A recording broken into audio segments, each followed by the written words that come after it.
Menilik dari beberapa isu terkait dengan Undang-Undang Harmonisasi Peraturan Perpajakan yang resmi terbit di Rapat Paripurna pada Oktober 2021, yang dimana dicandangkan UU HPP sebagai Undang-Undang Nomor 7 Tahun 2021. Dapatkah UU HPP menyelesaikan permasalahan Indonesia? Atau justru polemik-polemik yang diakibatkan oleh masyarakat yang mengatakan bahwa Undang-Undang Harmonisasi Peraturan Perpajakan merupakan undang-undang terburuk sepanjang sejarah di masyarakat? Akankah Undang-Undang HPP menuai kontroversi publik? Akankah Undang-Undang HPP benar dalam menyelesaikan sesuai dengan cita-cita Republik Indonesia?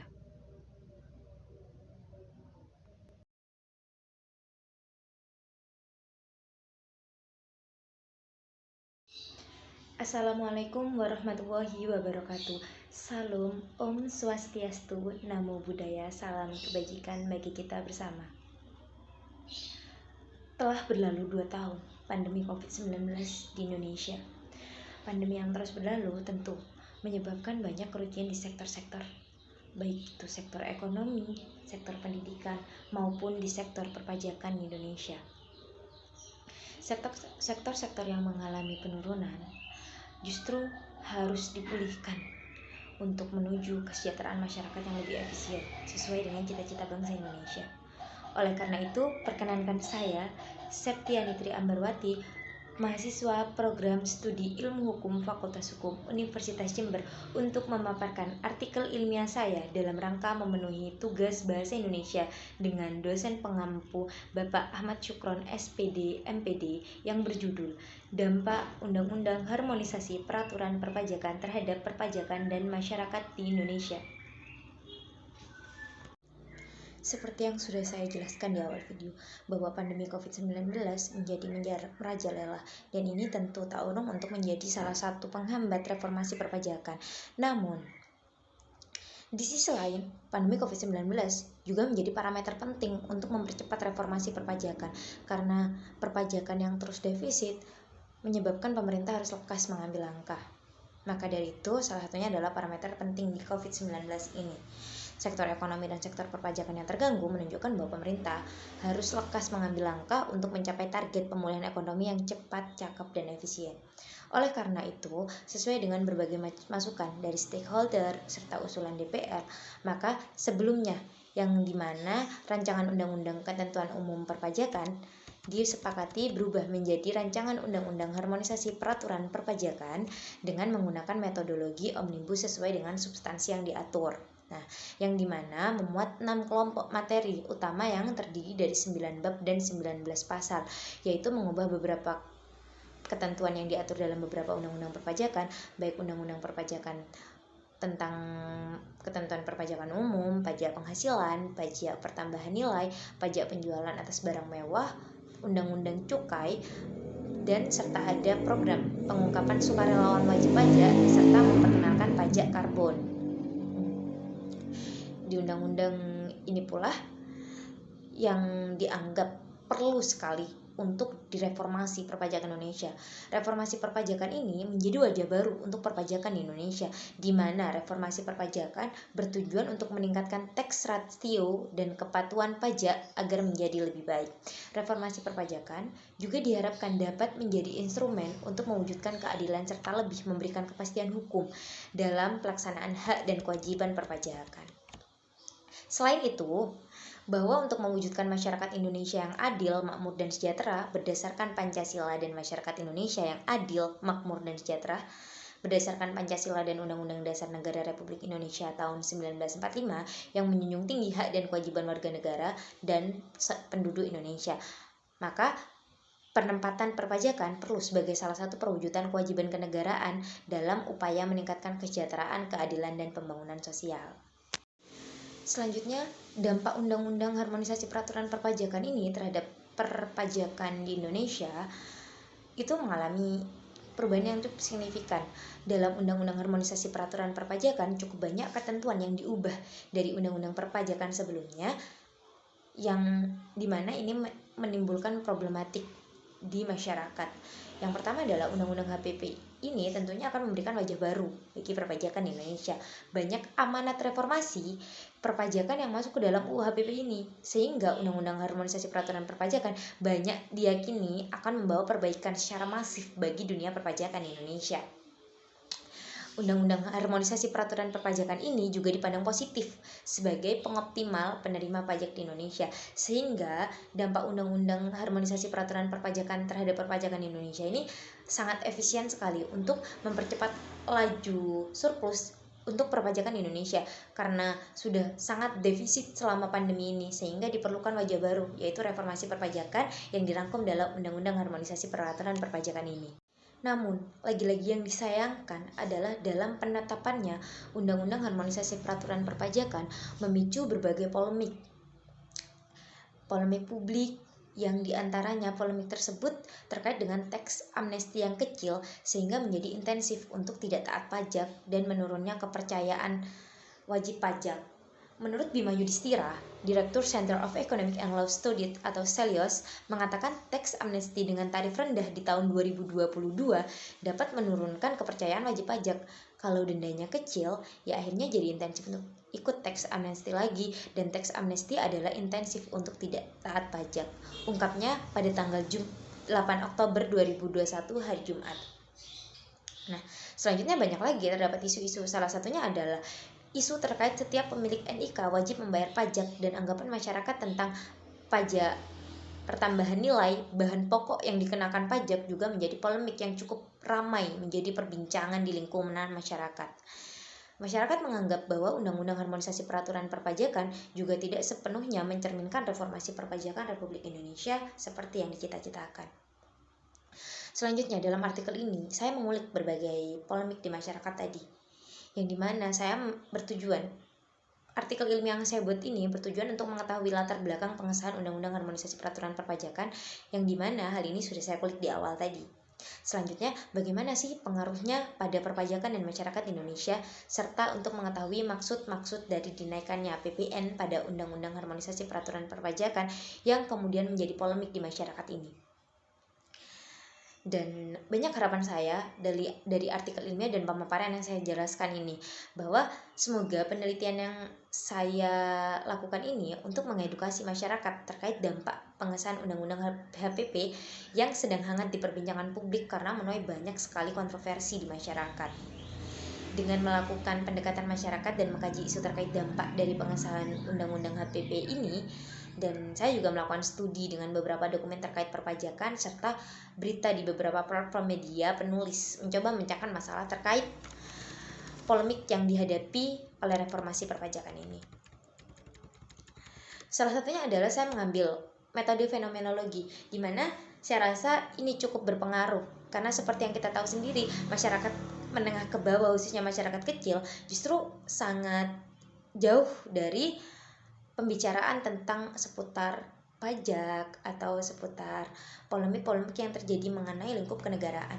Namun kali ini yang saya lihat di Desa Rawotamtu, Kecamatan Rambi Puji, Kabupaten Jember, saya meneliti berbagai macam masalah yang ada di masyarakat, bahwa tukang beca pun ikut berbincang mengenai apa sih, bagaimana, kenapa pajak pertambahan nilai ini harus dikenakan pada bahan pokok, sehingga mereka hanya mendengarkan berita simpang siur dan tidak meneliti kebenarannya.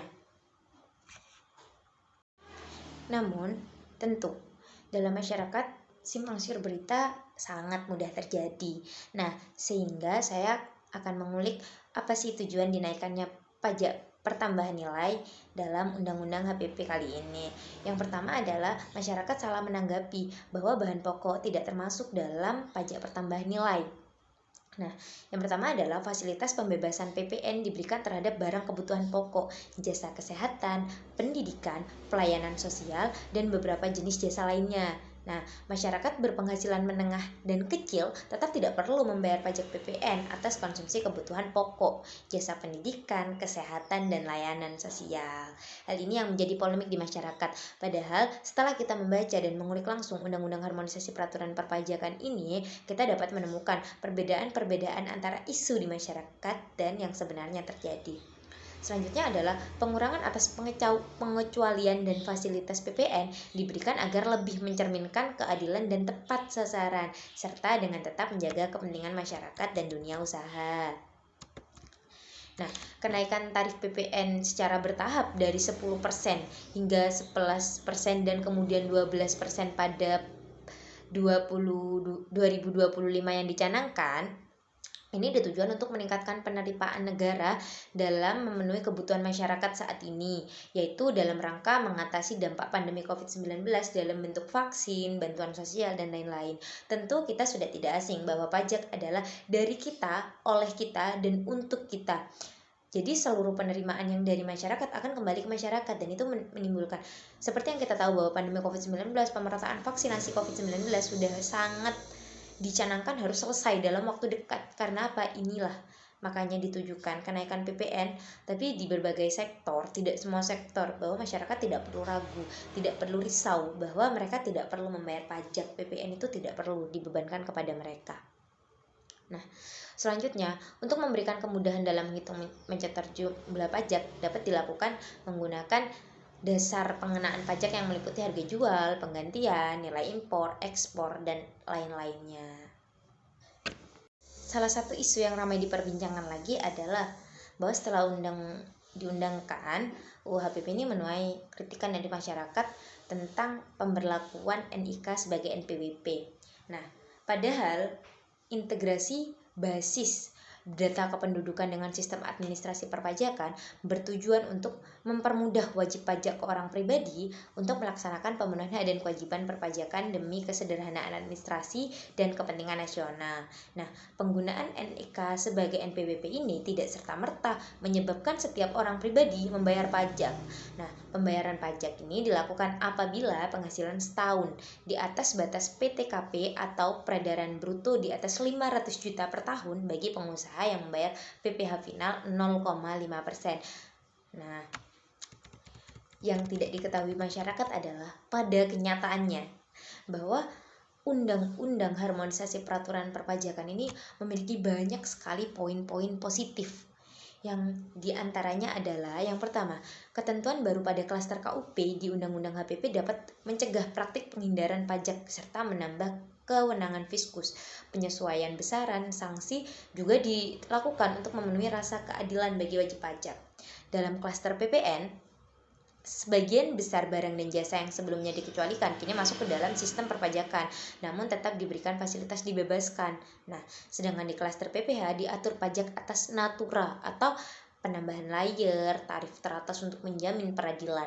Hal ini tentu menjadi bukti bahwa UU HPP tidak sebatas kepentingan jangka pendek, namun juga untuk mengejar target defisit anggaran tahun 2023, tapi menjadi bagian dari reformasi perpajakan jangka panjang. Yang kedua, kenaikan tarif PPN sebesar 1% di tahun 2022 akan mengakselerasi kinerja penerimaan PPN di tahun 2022. Kinerja penerima PPN sendiri telah menjadi mesin penggerak utama perbaikan kinerja penerimaan perpajakan 2021 yang sejalan dengan pemulihan ekonomi. Nah, kenaikan sebesar 1% tentu akan berdampak besar mengingat dampak COVID-19 di bidang perekonomian saat ini. Jadi 1% itu termasuk angka yang sangat besar. Karena seperti kita tahu sendiri bahwa defisit anggaran sangat turun sekali di masa pandemi COVID-19 ini. Yang ketiga yaitu pajak karbon yang memberikan paradigma baru bagi perpajakan di Indonesia. Pungutan ini mengenalkan objek baru yaitu emisi gas rumah kaca. Lebih lanjut, pengenaan pajak karbon di Indonesia menjadi salah satu pionir pengenaan pajak karbon di negara berkembang. Yang dimana pengenaan pajak karbon ini merupakan komitmen pemerintah dalam menurunkan emisi karbon pada tahun 2030 sebesar 29%, yang dimana dalam business as usual dan 41% dengan dukungan dan kerjasama internasional nantinya. Pajak karbon akan diimplementasikan bersama dengan mekanisme perdagangan karbon, yang pengenaannya akan mengikuti roadmap dalam mekanisme perdagangan karbon. Untuk tahun 2002 sampai 2024 terlebih dahulu ke industri pembangkit listrik tenaga uap yaitu batu bara, dan kebijakan ini menjadi bukti bahwa pemerintah memiliki keberpihakan kepada lingkungan. Undang-Undang Harmonisasi Peraturan Perpajakan yang disingkat menjadi UU HPP juga, atau yang biasa sering disebut sebagai Undang-Undang Nomor 7 Tahun 2021 tentang Peraturan Perpajakan, dapat saya simpulkan dari artikel ilmiah yang sudah saya rangkai bahwa peraturan perpajakan ini untuk mempercepat pemulihan ekonomi dan reformasi guna memberikan wajah baru bagi perpajakan Indonesia. Reformasi berkelanjutan yang dirangkum dalam UU HPP menjadi oase di tengah riuhnya permasalahan ekonomi yang ada saat ini.